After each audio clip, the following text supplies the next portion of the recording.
Welcome back. It's Nikki of Nikki's Homemade Crafts, and today I'm going to teach you part 2 of the jewelry mystery crochet along, which is free to view, free to attend, and it does come with prizes. We talked about last time how you have a chance to win prizes, so quick reminder on that. We have 4 parts on that. Each part gets 3 winners. First part is sign up, meaning full name and full email address, so that you're part of the mystery crochet along officially, right? And the next section is simply watching all 3 videos. This is the second one, and answer a question at the very end, and then do that for all 3 videos. And the next section is simply finishing all 3 parts of the mystery crochet along and posting it into the Facebook group called Crocheting with Nikki with the hashtag by the deadline, April 22nd, 10 a.m. Pacific time. And the very last one is show up to the party, be there live, because I'm going to ask questions there live that you need to answer, and I'm going to pick a live winner right there, and then we're going to see what they win. Yay! So 12 winners at the very end of the free jewelry mystery crochet along. Quick reminder on the pattern and the material list really quickly. You can get the pattern free to view on my blog. It comes with ads and it's not printable, so heads up on that. Once the pattern is available on Ravelry and Etsy, you can purchase the ad-free printable PDF. However, beforehand, you can also join the Crochet Club, which will get you access to the mystery crochet along pattern, okay? So if you join us as a monthly, quarterly, or annual member, you're not only going to get access to this mystery crochet along pattern, but more than 600 ad-free and printer-friendly patterns, 6 to 7 virtual meetups every single month, an amazing community, and so many more perks. You literally have a voice in the Crochet Club, and you feel super duper welcome, supported, and in a positive environment. It's just something to think about, okay? Material list is the exact same thing as part 1 with one small difference, meaning a subtraction. We're not making earrings in part 2. So part 1 was these beautiful rose earrings right here, right? Part 2 is going to be slightly different. So in part 2, you're just going to need the red yarn and the green yarn. That's what I picked in the terms of the colors. As I said, you can pick different colors as long as the red yarn is a DK yarn or whatever yarn color you picked. And the other one can be DK or worsted, right? Because we're only needing a small amount. So as long as it's on the thinner side for the worsted, it's fine. Otherwise, DK yarn, please, which is a number 3 yarn. You can use any other fiber if that's what you want. It can be cotton, acrylic. Mine happened to be a wool silk blend. Again, it doesn't matter. Whatever you're comfortable with, especially if you're crocheting with it. And if you're allergic to wool, that might not be a good choice, so pick something else in that case, okay? So are you ready? Let's get started. All right, you're going to make a chain of 31. I'm going to make it a little bit smaller so you don't have to wait for me to finish everything in crocheting. I'm just going to show you the most important part, okay? So I'm doing a small section of the entire pattern for part 2. So again, you're making a chain of 31. I'm making a chain of 10 over here just to show you how it works, okay? We're going to start with a single crochet starting from the second chain from the hook in 6 stitches. So meaning 6 single crochets in a row. Now you're going to make a chain of 11. You're going to start from the 3rd chain from the hook, and you're going to crochet 3 double crochet stitches into each chain. Yes, that's going to be a lot of double crochet stitches. And now you know why I did not make a chain of 31 for this tutorial. It would take too long, right? So in each chain, starting from the 3rd chain from the hook, after you made your chain of 11, you're going to crochet 3 double crochet stitches. Yes, it will be curling up. That is what you want. You want it to curl, okay? It's going to bother you a little bit. I can promise you the more you get closer and closer to the end, it might roll up even more. But that's okay. That's exactly what we want. So let me finish up all of my double crochet stitches here so I can show you how to finish this specific section. All right, it's going to look like this. I would highly recommend you pull out a little bit of yarn for now, because we now are going to focus on this curl. And so what we want to do is we want to literally curl it up. It doesn't matter which side you're going to pick. I'm just going to go with the curl at this point. So I'm just going to roll it up. You can can also roll it up the opposite way. I'm just going to go with the curl. You don't want to over, curl it, meaning you don't want to do it super tight, but tight enough that it holds nicely in place. Okay, so like to go with the curl a little bit. And once it's kind of like that, so it looks like a rose, that's where you're going to stop for a second. You're going to hold everything nicely in place, okay? And what you're going to do now is you're going to take your hook. It's already off the loop here, okay? What we want to do is we want to secure the rose without having to sew it. Now, there's one little trick to do that, but it can be a little bit tricky, okay? So as long as you pay attention to what I'm saying, you should be good to go. So first of all, you're going to take your hook, okay? You're going to insert it from the top to the bottom, okay? So sometimes I notice that it's a little bit harder to do with a, smaller hook. So sometimes I like to switch to a bigger hook just to make sure I'm not splitting my yarn or doing something weird, okay? So I'm just going to pick here a 4mm hook just to push it through. So I'm going to go all the way through. Everything is holding in place, okay? You want to go through all the layers, literally from the top down, and then you're going to pull your yarn through, okay? So literally attach it back to your hook and pull it through to the other side, okay? Once it's on the other side, you are now going to do the exact opposite, but without pulling this yarn back in the same direction. You want it a little bit off, right? We want to secure everything. So do you see how it came out over here? I'm just going to go over just a tad, okay? So I'm coming from the back side now, and I'm going to come out on a different location, still roughly in the same area, but not exactly, right? So the idea of it is that the yarn is going to make a U-turn without going straight back. We don't want an I, if that makes sense. We want a U shape to hold everything in place, right? So now you're going to put that yarn back on and you're going to pull it back through to the other side, okay? So the goal of this is if I now let go of this, it holds it in place. The rose is not going to come undone because everything is held in place, okay? So now you're going to switch back to your other hook unless you didn't switch, right? For me, that's usually more beneficial to use a bigger hook. And now I'm going to put the yarn back how you normally have it on your hook, right?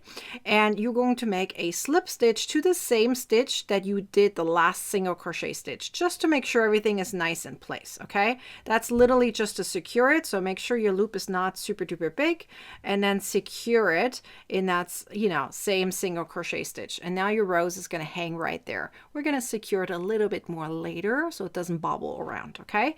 So now what you're going to do is you're going to go into the next 3 stitches and you're going to crochet a single crochet stitch, okay? Once you have your 3 single crochet stitches done, you're going to start over as you have done over here. So chain of 11, do your rose again, curl it up, roll it up, and secure it just like we just did. And then you're going to do your slip stitch and do 3 single crochet stitches again and again. You should end up with 6 stitches left, and you're just going to place 6 single crochet stitches into that. That's it, okay? You're not going to cut your yarn just yet. Literally just let it hang, okay? So I'm just going to let that hang here for a second. Now you're going to look wherever your rose is tending towards, that's going to be your front side, okay? So you're going to, if a rose is on the back of your single crochet stitches, so look at your single crochet stitches. Is it on the front or is it on the back? It really depends on you, right? How you crocheted.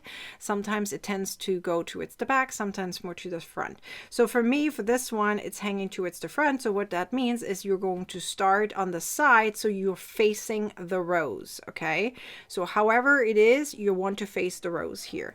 You're now going to take your green yarn and we're going to start from whichever side your rose is at, okay? So you want to look at your rose and you're going to attach your yarn on the side where you typically would start, depending if you need to turn it or not, okay? If you are righty, you would be starting on the right side, right? When not right side facing, in this case, I'm talking about on the right side of your work. You want to be facing your rose, okay? So if your rose is on the back side of your single crochet stitches, that is where you're going to be at, right? Wherever your rose is located. So if it's on the back, you're going to turn around as long as you're looking at the rose, right? You're not looking at this side, Make sense? All right, so now you're going to take your green yarn, make a slip knot on it, and we're going to start with double crochet stitches. Now we need to get to the height of a double crochet stitch first, so I like to do the alternative turning chain for that, okay? So you can weave this in here at the same time. So the alternative turning chain is simply 2 stacked single crochet stitches on top of each other. So you're going to place it like this, right? Single, single on top of each other. So now we're going to do double crochet stitches literally in every stitch that is a single crochet stitch. So if you noticed, we didn't skip any stitches when we did the rows, okay? So what you're actually going to do here is to secure it a hint more, and that's kind of important for the rows right here, so it doesn't bobble around. We want to secure it a little bit more. So I like to just make a slip stitch here. So after you've done your 6, 1, 2, 3, 4, 5, I have one more to go over here. On one side is going to be 6, right? And then in between the roses, it is going to be 3 stitches, 3 double crochet stitches. So once I have my 6 done, I'm just gonna grab here the back of the rose over here, like not towards the tippy top. You don't want to see it so obvious. So it's kind of like a little bit further down of one of the double crochet stitches, and make a slip stitch. Make sure you don't count it in the next row. Okay, it's just a slip stitch. That's it. All right, nothing special on it. You can even just do an invisible slip stitch, which is simply a relocation of the loop. So let me show you what that means. If you're worried about counting the slip stitch by accident, here's what you do. So you literally take out the loop. It's a little extra step, but it can be beneficial to you. You're going to insert your hook from the direction that you're not coming from, meaning the opposite direction, right? You can see that I came from the right. I'm pulling the hook from the left. So now I'm going to put the loop back on my hook, and I'm going to pull it back, okay, like so. So now I just pulled it through my rows without making actual slip stitch, and now I'm going to keep going on my double crochet stitches. So now I'm going to go into the next 3 single crochet stitches and crochet a double crochet stitch, okay? So once you are at the end, you're just going to keep on going. Once you're at the end, you're going to use the red yarn again. The reason I had it not cut yet, because some of you guys started on this side with the green. In that case, you can just loop up, meaning pull up the red, and then you work on that side, starting from that side, right? But in my case, because I started over here, I need to cut my yarn. We want our front side, wherever the rose is, to look pretty. We don't want the back side of the stitch to be shown, meaning whatever you are crocheting here, you want to look at the front, meaning the right side of your work. It looks better that way. Trust me, I try to turn it, it doesn't look as good. Okay, so here in this case, I'm just going to cut my red yarn at this point, right, for my little sample. And for the green, you can cut it at this point too, once you're done with your work. For me, remember, that's a small little, section of that entire thing. And we're now going to start again from the same direction as you started with the green. Okay, so wherever you started with the green, that's where you're going to start with the red again.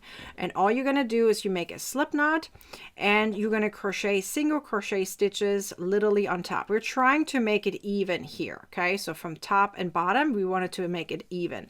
So the green in between is kind of representing a little bit of a leaf, but it really isn't too much of a leaf. So it's just kind of like hinting there is leaves, right?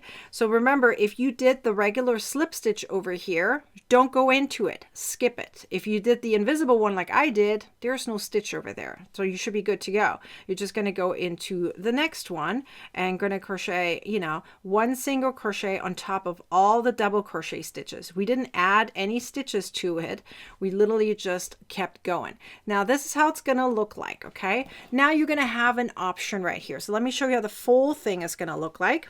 So once it's all done, it's going to look like this. So it's going to curl a little bit, and that's fine. That's exactly what we want. So you're going to have this many roses on here, okay? So 1, 2, 3, 4, 5, 6, 7 roses in total in the end, and you have a section that is 6 stitches over here and 6 over here, okay? Now I added a button over here. This is optional. You can do a button, you can do a snap, you can just do it, with a, let's say, braided piece, right? So this is a bracelet in the end. So if you want to add like make a braided cord to it, an I-cord, as I said, a magnetic snap, or just a regular snap, or a button like me, or anything else, maybe Velcro, or you just want to sew the ends together, that's fine as well. I like to add a button here, and I kind of added green because of the green, and there's enough room here between the double crochet stitches of the green part that I can push my button through. So whichever button you use, make sure it fits through it, right? Like so. The idea behind it is that you can still put it around your wrist. Now, yarn is a little stretchy, right? So this works well to just pull it over, and now you have a bracelet. There is a hint of green in between because we know there are some leaves, right? Roses have leaves. And so this is how it looks like in the end. And you can tell now what I was talking about, right? We want kind of the pretty side on the top. So we don't want the back side of the stitches. So however you're going to crochet it, and looking at my piece down here, I'm noticing that my red on this side was on the other side. So it really depends on where your rose is tending towards. That is how you're going to make the decision later on how you're going to crochet the green, from which side you're going to start. You're starting on the side where the rose is looking at you, right?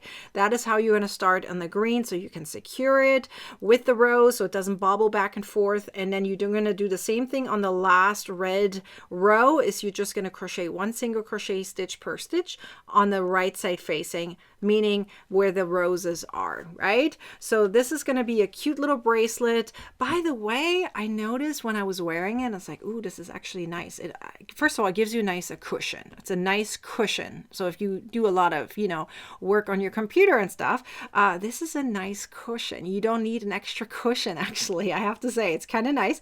The other thing is it might be good to hold, maybe your tapestry needle. So if I have here a tapestry needle, be careful that you're not poking yourself, but it kind of holds things in place. It's not just pretty, I guess. It also holds things in place. So, or potentially an area where you can put some stitch markers. I'm just saying, right? I mean, crochet jewelry doesn't have to be just pretty. It can also be functional. So in this case, it's also functional. I just think it's really pretty, and it works well with the earrings. Okay, so I hope you like part 2 with this cute little bracelet. So now it's your turn to take a picture of your bracelet, either on your arm or wrist in this case, on someone else's, or you just have a picture of it laying on a table or wherever, right? Maybe with the earrings next to it, maybe a picture like this so we can see part 1 and 2 together. Don't forget to use your hashtag when you post into the Facebook group called Crocheting with Nikki. The hashtag is here on the screen so you know which one to use, right? And so that way we can find you and celebrate you. I already loved all the pictures I saw for part 1, so now I'm excited to see part 2 showing up in the group. Oh, that's going to be so much fun to see everyone's roses appear. So, and don't forget, you have a question that you need to answer. And my question to you is very simple. How are you securing your bracelet? Are you just going to sew the ends together? Are you doing a button? Are you doing a snap? Are you doing a braided cord of some sort? Okay. How are you securing your bracelet? That is my question to you for part 2. Please leave a comment down below so you are qualifying yourself for that part of the giveaway. You have one more video to do and one more question to answer for that part, and you're good to go on that. So now it's for you a time to answer that question, and then of course crochet part 2. I can't wait to see it. And don't forget to like, comment, and share this video, and subscribe to my YouTube channel, and turn on the bell to get a notification next time I publish a video or go live. I'll see you in part 3. Until then, bye-bye!